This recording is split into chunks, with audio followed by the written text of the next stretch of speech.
2010 की फिल्म उड़ान तो सबको याद ही होगी। विक्रमादित्य मोटवानी की ये फिल्म जिससे पूरी एक जनरेशन रिलेट कर पाती है, सिर्फ और सिर्फ एक इंसान की वजह से, भैरव सिंह, प्लेड बाय रोनित रॉय। ये कैरेक्टर मूवी में एक विलन या फिर एक एंटागनिस्ट का रोल प्ले करता है, जिसकी वजह से इस फिल्म में कॉन्स्टेंटली कॉन्फ्लिक्ट्स आते रहते हैं। और भैरव सिंह के कैरेक्टर से हर कोई इस फिल्म में डरता भी है, चाहे उसके दो बेटे हो, उसका भाई हो या उसकी भाभी हो, सबकी भैरव सिंह के सामने आवाज नहीं निकलती, मेरी भी। Ronit Roy conservative strict dad के रोल में इतने कन्विंसिंग थे कि अगर ये मेरे सामने आ गए, मैंने वहीं पेंट गीली कर देनी है। बट ऐसा क्या था भैरव सिंह के कैरेक्टर में जो इसे one of the best antagonist बनाता है इंडियन फिल्म इंडस्ट्री में? चलिए बात करते हैं इस वीडियो में। और हाँ, चैनल को सब्सक्राइब पहले ही कर देना, ऐसी वीडियोस हम लाते रहते हैं। भैरव सिंह एक्शंस। भैरव सिंह के बारे में हमें मूवी में 18 मिनट के बाद पता चलता है, जहां हमें फर्स्ट टाइम एक एंग्री फादर देखने को मिलते हैं, जो अपने बेटे का भारी सूटकेस उठाने भी नहीं आते। सबसे पहले हमें पता चलता है कि इंसान इतना क्रूल है जब रोहन से उसके प्रिंसिपल के ऑफिस के बाहर एक बच्चा पूछता है कि उसके पापा क्या करेंगे जब वो घर जाएगा, और रोहन का रिप्लाई होता है, पता नहीं, मैं 8 साल से उनसे नहीं मिला। Which is definitely not normal. इस देश में ऑलरेडी बोर्डिंग स्कूल को एक पनिशमेंट जैसे देखते हैं लोग, और वहीं पे 8 साल से अपने बच्चों से ना मिलना। रोहन इस वक्त 17 साल का होता है, तो वो 9 साल की उम्र में पक्का यहाँ आया था, मतलब वो 5th क्लास में यहाँ आया था। तो टेक्निकली उसे अपने डैड के बारे में कुछ भी नहीं पता। और भैरव सिंह खुद इतना क्रूल है कि वो अपने बच्चे से इतने साल दूर रहा, क्यों? और जब मिला तो पूरे रास्ते एक शब्द नहीं कहा। फिर पता चलता है कि इस 8 साल में भैरव सिंह ने दूसरी शादी भी की है, बच्चा भी किया है, और उसकी बीवी उसे छोड़ के भी चली गई है। और अभी तक रोहन और भैरव सिंह के बीच बात ना के बराबर हुई है। और अपने चाचा जिम्मी के यहाँ जब इनकी फर्स्ट मुलाकात होती है तो भैरव सिंह वायलेंट हो जाता है, क्योंकि किसी ने उसके एक्शंस को चैलेंज कर लिया। रोहन ने जब फर्स्ट टाइम कन्फ्रंट किया अपने डैड को उसे 8 साल अबैंडन करने के लिए, तो बदले में भैरव सिंह उसे अपने भाई के सामने मारता है। जान से मारेंगे दिखाएगा। भैया छोड़िए।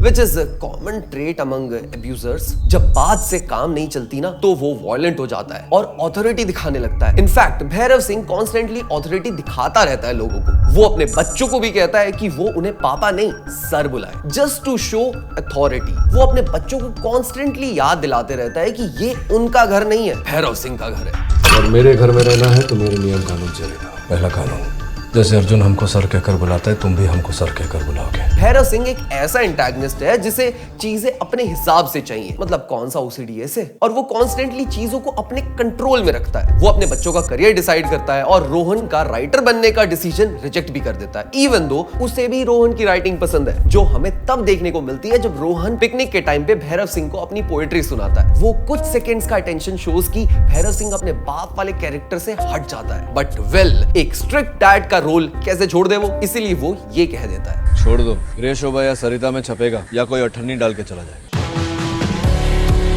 भैरव सिंह रोहन को दबाने के लिए हर बार सुबह जॉगिंग के बाद रेस लगाता है, जो हमेशा जीतने के बाद वो कहता है, डिस्ग्रेसफुल। पापा भी यही बोलते थे। विच शोज की भैरव सिंह के हाथ में अथॉरिटी हमेशा रहने वाली है। इवन जिस फैक्ट्री में भैरव सिंह काम करता है, मूवी देख के एक चीज तो मालूम पड़ती है कि इधर वो इस फैक्ट्री का मालिक है या यहाँ का मैनेजर, जिसकी वजह से he is at the higher post. Hence Bhairav Singh उम्र में, पोस्ट में सबसे ऊपर है, और ऊपर बैठे आदमी से पंगा नहीं लिया जा सकता। वहीं भैरव सिंह एक वायलेंट कैरेक्टर है, जो हमें भैरव सिंह और रोहन के इंटरेक्शन से दिखता है। जब रोहन अपने डैड को कहता है एक मेड रखने के लिए, तो भैरव सिंह जवाब देने की जगह गुस्सा हो जाता है। ऐसा तुम देगा? अगर अर्जुन को देखने के लिए भी कोई, हाँ तुम रख लेना, जब तुम कमाना रख लेना। वहीं अपने चाचा के यहाँ रोहन को पीटने के साथ साथ रोहन जब सुबह फैक्ट्री के लिए लेट आता है, तो फैक्ट्री में ही भैरव सिंह उसे थप्पड़ भी मार देता है सबके सामने। और वो इंसिडेंट कैसे कोई भूल सकता है, जब रोहन की वजह से एक डील चली जाती है, तो भैरव सिंह अपने 6 साल के बेटे को बेल्ट से मार के हॉस्पिटल पहुंचा देता है। क्या बात है? गाड़ी में बैठा। जिसके बाद अर्जुन ट्रॉमा में चला जाता है। अगर रोहन वहां नहीं होता तो अर्जुन को लाइफ टाइम थेरेपी लग जाती। वहीं भैरव सिंह एक ऐसा एंटागनिस्ट है जो कायर भी है, which is a common trait among villains. Bhairav Singh हमेशा खुद को सही समझता है और उसे अपने सभी एक्शंस जस्टिफाइड भी लगते हैं, और अगर वो गलत भी है तो he tries to cover it up. जब भैरव को पता है कि बेटे को मारने से उसे जेल हो सकती है तो वो सबको कहता है कि सीढ़ी से गिर गया। कैसे? हमको क्या मालूम कैसे गिर गया बस। अर्जुन बेहोश हो गया था, उसके मरने के चांसेस बहुत ज्यादा थे, तो अपने बेटे के साथ रहने की जगह वो कोलकाता किसी डील के बहाने निकल भी जाता है, क्योंकि वो उसे फेस नहीं कर सकता। इवन अपने छोटे भाई जिमी तक भी वो ये बात पहुंचने नहीं देता, क्योंकि ये आदमी कायर है और अपनी गलतियां छुपाता भी रहता है। और जब रोहन फाइनली कन्फ्रंट करता है अपने बाप को इस इंसिडेंट के लिए, तब वो रोहन को भी मारता है और रोहन रिप्लाई में बोलता है, हम बोले ना कि गलती से हो गया हमसे, उसको मारना नहीं चाहते थे हम। सर, अब आप हमसे माफी नहीं मांगेंगे? जिसकी वजह से रोहन को भी चोट लग जाती है और फिर अपना गिल्ट कवर करने के लिए ये आदमी अपने 6 साल के बेटे को बोर्डिंग स्कूल भेजने के लिए रेडी भी हो जाता है, क्योंकि वो उसे फेस नहीं कर सकता ना। इवन जब भैरव सिंह का छोटा भाई जिमी उसे कहता है कि वो अर्जुन का ख्याल रख सकता है तो अर्जुन मुझे दे दो, क्योंकि उससे तो नहीं हो रहा, तो भैरव सिंह नोज कि अर्जुन को वो अच्छा घर दे सकता है। बट इसका मतलब ये प्रूव हो जाएगा कि ही इज इनकैपेबल, और इसीलिए वो अपने भाई से जीतने के लिए उसे नामर्द जैसे वर्ड्स बोल के उससे रिश्ता खराब कर लेता है। और उसे पता है कि उसका बेटा भी अब उसके अगेंस्ट है, तो उसे और नीचा दिखाने के लिए भैरव सिंह उसकी पोएम्स की बुक भी जला देता है। क्यों? Just to win.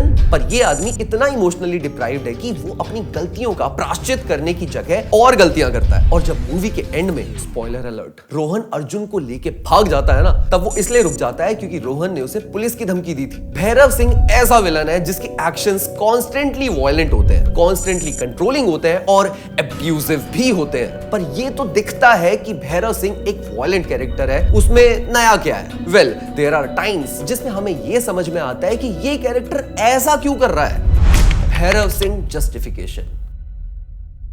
Bhairav Singh उस चीज से सफर करता है जिसे हम जनरेशनल ट्रॉमा कहते हैं। ये वो ट्रॉमा होता है जो generation to generation pass on होता रहता है, और ये चीज हमें हमारे पेरेंट्स की जनरेशन में कॉमन नजर आती है। For example, Bhairav Singh movie में रिवील करता है कि उसके बाबूजी उसे 6 साल की उम्र में ही बोर्डिंग स्कूल में भेज आए थे। 6 साल की उम्र में बच्चा इधर फर्स्ट क्लास में होता है या फिर सेकंड क्लास में, और 12th फिनिश करने तक ये बोर्डिंग स्कूल में ही रहा, जिसकी वजह से भैरव सिंह को कभी अपने पेरेंट्स का वो प्यार नहीं मिला जो यूजुअली एक बच्चे को चाहिए होता है इमोशनल ग्रोथ के लिए, जो भैरव सिंह के एक्शंस में दिखता भी है। उसे नहीं पता कि अपने बच्चों से कैसे प्यार करे या इमोशंस दिखाएं। इनफैक्ट भैरव सिंह ने जो भी सीखा वो अपने हॉस्टल से सीखा, जैसे कि सीनियर्स को सर बुलाना, जिसकी वजह से एक हायरार्की बन जाता है बड़े छोटे के बीच में, जो वो अपने बच्चों के साथ बना के रखता है, because this is what he knows. Even उसके बच्चों के साथ वायलेंट होना जनरेशनल ट्रॉमा का ही असर है, जहां रोहन के साथ फर्स्ट कन्फ्रंटेशन में भैरव सिंह ये लाइन कहता है, हम ऐसी हरकत करते तो बाबूजी क्या करते हमारे साथ? स्टील के साथ साथ हमारी हड्डी भी गला देते भट्टी में। इट शोज कि भैरव सिंह और जिमी,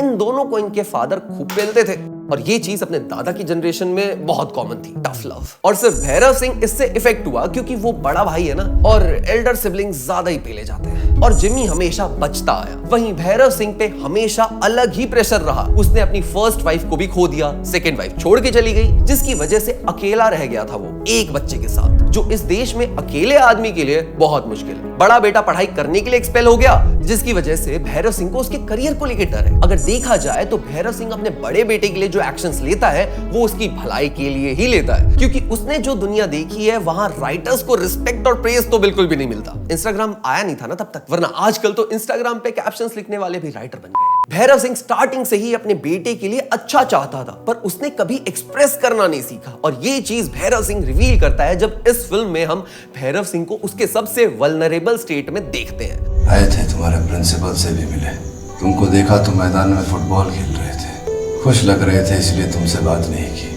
वैसे भी तुमको कहने के लिए हमारे पास कोई अच्छी बात थी भी नहीं।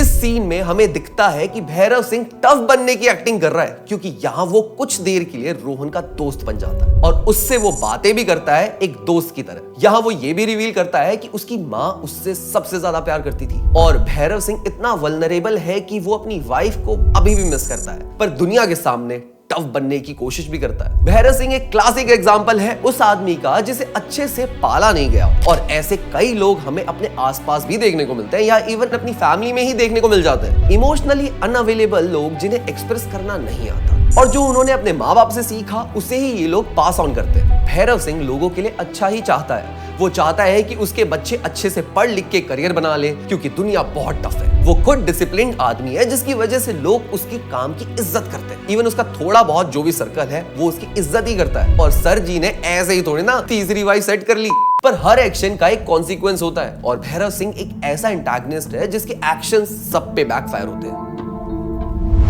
The consequence. भैरव सिंह चाहता है कि उसके आसपास लोग डिसिप्लिन में रहें। I mean, ये आदमी रात भर 5 लीटर दारू पी के 12 लीटर उल्टी करने के बाद अगले दिन सुबह सुबह जॉगिंग करने कैसे जा सकता है यार?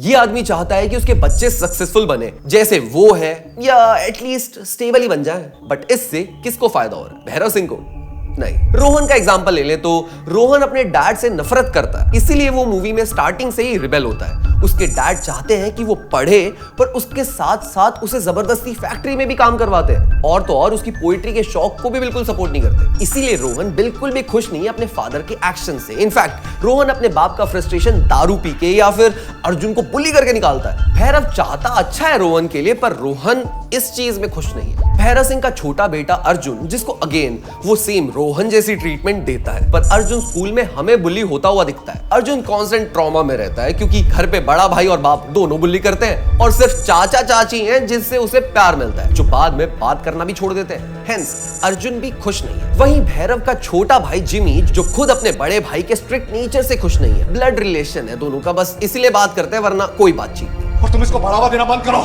जो सपना तुम नहीं जी पाए वो मेरे बेटे पे थोपना बंद करो।